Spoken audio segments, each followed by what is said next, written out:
Parts of your guitar. Before we get started with any actual playing, I want to go through all the names of the parts of your guitar. This way you can follow along with the program with ease. It's very important to memorize these parts so that we can communicate easily.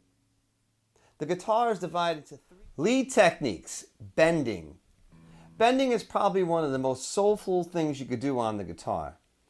When you have your finger flesh on steel and you bend the note up, everybody has their own signature sound when they bend. Really, no two people bend the same exact way. You might shake it a little differently or move it a little differently. So that's why it gives your playing a little bit of a character, your own signature and your own style. So again, the four chords are G, E minor with the first and second fingers, C, and then D. So let's go through the chord progression. G is the 1. G, A, B, C, D, E. That's the 6. All right, now let's try this progression with a bass and drum backing track.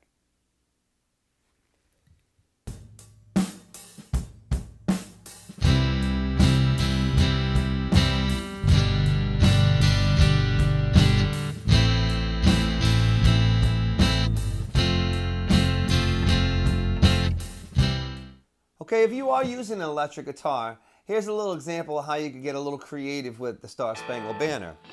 I have a little bit of distortion, fuzzy kind of sound on there, and using the same notes basically that you've done in the last lesson. Do a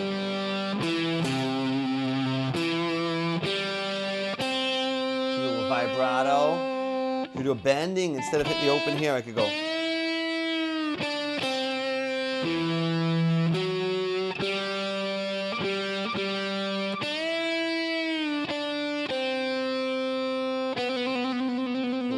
The first 3 minor pentatonic scales.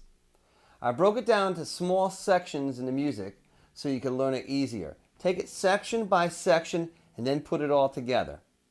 What I'm going to do right now is play through it nice and slow, then I'll play at regular speed, and then I'll show you how it sounds with a bass and drum backing track. All right, here we go. Follow along as I play it. It's going to start on the 3rd string, 7th fret, with your 3rd finger with a bend. Hammer.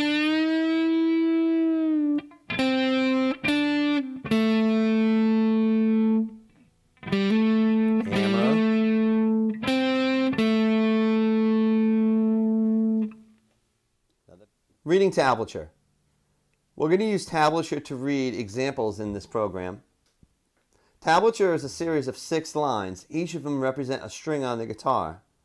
The top line going from left to right is going to represent your 1st string or skinniest string.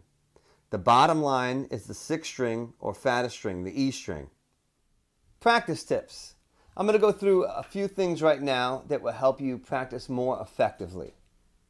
The first thing is to practice consistently. And what that means is as you're practicing a scale, a riff, or a chord progression, do it repetitively. Do it 10 times in a row. What you want to do is give your fingers a chance to gain muscle memory. You might have already found out that one of my favorite expressions is repetition is the mother of skill. And what that means is by doing something repetitively over and over, you're going to get really good at it.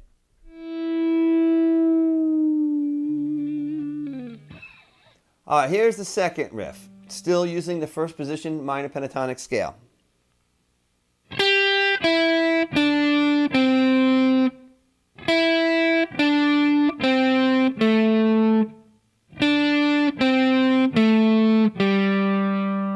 Then we go to the 8th fret of the 2nd string with a bend. All 4 fingers.